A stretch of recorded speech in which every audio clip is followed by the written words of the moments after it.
Hi hello friends, welcome to Anoli kitchen. ಇವತ್ತಿನ ವಿಡಿಯೋದಲ್ಲಿ ಸಿಂಪಲ್ಲಾಗಿ ಚಿಕನ್ ಮಸಾಲ ಮಾಡಿ ತೋರಿಸ್ತಾ ಇದ್ದೀನಿ. ಒಂದು 30 ಮಿನಿಟ್ಸಲ್ಲಿ ಮಾಡ್ಕೋಬೋದು. ತುಂಬ ಈಸಿ ಪ್ರೊಸೆಸ್ನಲ್ಲಿ ಮಾಡಿ ತೋರಿಸಿದ್ದೀನಿ. ಚಪಾತಿ, ಪೂರಿ, ರೈಸ್ ಎಲ್ಲದಕ್ಕೂ ಸೂಟಬಲ್ ಆಗುತ್ತೆ. ಆ್ಯಂಡ್ ಟೇಸ್ಟ್ ಕೂಡ ಅಷ್ಟೇ ಸೂಪರಾಗಿರುತ್ತೆ. ಸೊ ಈಗ ಲೇಟ್ ಮಾಡೋದು ಬೇಡ, ರೆಸಿಪಿನ ಸ್ಟಾರ್ಟ್ ಮಾಡೋಣ. ಮೊದಲಿಗೆ ನಾನಿಲ್ಲಿ ಚಿಕನ್ ಮಸಾಲ ಮಾಡೋದಕ್ಕೆ ಒಂದು 700 ಗ್ರಾಮ್ ಆಗೋಷ್ಟು ಚಿಕನ್ ತೊಗೊಂಡಿದ್ದೀನಿ. ಅದನ್ನು ಒಂದೆರಡು ಸಲ ಚೆನ್ನಾಗಿ ವಾಶ್ ಮಾಡ್ಕೊಂಡಿದ್ದಾದಮೇಲೆ ಒಂದು ಬೌಲಲ್ಲಿ ಎತ್ತಿಟ್ಕೊಂಡು ಚಿಕನ್ ಜೊತೆಗೆ ಒಂದು ಲೆಗ್ ಪೀಸ್ ಕೂಡ ಹಾಕ್ಸ್ಕೊಂಬಂದಿದ್ದಾರೆ.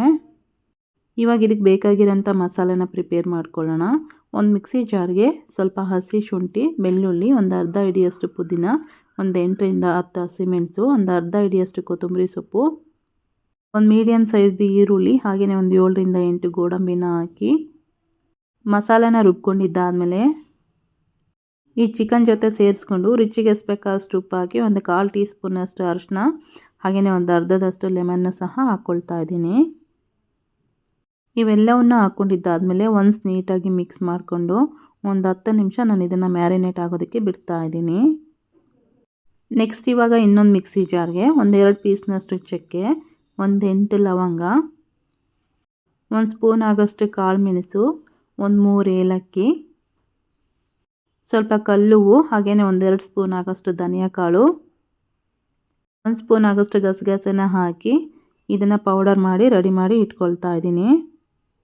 ಇವಾಗ ಒಂದು ಕಡಾಯಿಗೆ ಸ್ವಲ್ಪ ಎಣ್ಣೆ ಹಾಕ್ಕೊಂಡು ಎಣ್ಣೆ ಚೆನ್ನಾಗಿ ಕಾದ್ಮೇಲೆ ಒಂದು ಸ್ಟಾರ್ ಹೂವು, ಒಂದು 2 ಪಲಾವ್ ಎಲೆ ಹಾಕಿ ನೆಕ್ಸ್ಟ್ ಇದ್ರ ಜೊತೆಗೆ ಒಂದು ಈರುಳ್ಳಿನ ಕಟ್ ಮಾಡಿ ಹಾಕ್ಕೊಂಡು ಈರುಳ್ಳಿನ ಚೆನ್ನಾಗಿ ಬಾಡಿಸ್ಕೊಂಡಿದ್ದಾದಮೇಲೆ ನಾವು ಮೊದಲೇ ಎತ್ತಿಟ್ಕೊಂಡಿರೋಂಥ ಚಿಕನ್ ಇತ್ತಲ್ವ, ಅದನ್ನು ಸಹ ಇದರಲ್ಲಿ ಹಾಕಿ ಒನ್ಸ್ ನೀಟಾಗಿ ಮಿಕ್ಸ್ ಮಾಡ್ಕೋಬೇಕು.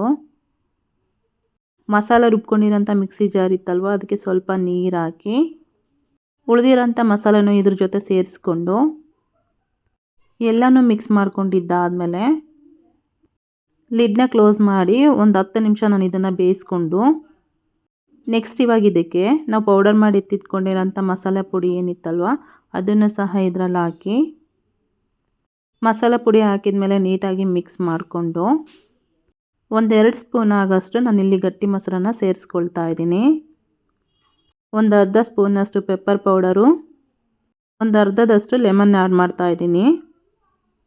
ಇವೆಲ್ಲವನ್ನ ಆ್ಯಡ್ ಮಾಡ್ಕೊಂಡಿದ್ದಾದಮೇಲೆ ನೀಟಾಗಿ ಮಿಕ್ಸ್ ಮಾಡಿಕೊಂಡು ಒಂದು 10ರಿಂದ 15 ನಿಮಿಷ ಚಿಕನ್ನ ಚೆನ್ನಾಗಿ ಬೇಯಿಸ್ಕೊಂಡ್ರೆ ಚಿಕನ್ ಮಸಾಲ ಅನ್ನೋದು ರೆಡಿ ಆಗುತ್ತೆ. ಪ್ಲೇಟ್ ಮುಚ್ಚಿ ಒಂದು 15 ನಿಮಿಷ ಬೇಯಿಸ್ಕೊಂಡಿದ್ದೆ. ನೆಕ್ಸ್ಟ್ ಇವಾಗ ಪ್ಲೇಟ್ನ ಓಪನ್ ಮಾಡಿ ತೋರಿಸ್ತಾ ಇದ್ದೀನಿ. ನೋಡಿ, ಚಿಕನ್ ಎಲ್ಲ ಚೆನ್ನಾಗಿ ಬೆಂದಿದೆ. ನಾನ್ ವೆಜ್ ಮಾಡೋದಕ್ಕೆ ತುಂಬ ಟೈಮ್ ಬೇಕಂತ ಅಂದ್ಕೊಳ್ಳೋರು ಈ ವಿಡಿಯೋನ ಸೇವ್ ಮಾಡ್ಕೊಳ್ಳಿ, ತಟ್ ಅಂತ ಮಾಡ್ಕೋಬೋದು. ಆ್ಯಂಡ್ ಟೇಸ್ಟ್ ಕೂಡ ಅಷ್ಟೇ ತುಂಬಾ ಚೆನ್ನಾಗಿ ಬಂದಿತ್ತು. ಸೊ ನೀವು ಮಿಸ್ ಮಾಡದೆ ಒಂದು ಸಲ ಟ್ರೈ ಮಾಡಿ ಟೇಸ್ಟ್ ಹೆಂಗಾಗಿತ್ತು ಅಂತಂದೇಳಿ ಕಮೆಂಟ್ ಮಾಡೋದನ್ನು ಮರಿಬೇಡಿ. ಇವತ್ತಿನ ವಿಡಿಯೋ ನಿಮಗೆಲ್ಲ ಇಷ್ಟ ಆಗಿದೆ ಅನ್ಕೋತೀನಿ. ಇಷ್ಟ ಆಗಿದ್ದರೆ ಈ ವಿಡಿಯೋಗೆ ಒಂದು ಲೈಕ್ ಮಾಡಿ, ಕಮೆಂಟ್ ಮಾಡಿ, ಶೇರ್ ಮಾಡೋದನ್ನು ಸಹ ಮರಿಬೇಡಿ. Thank you.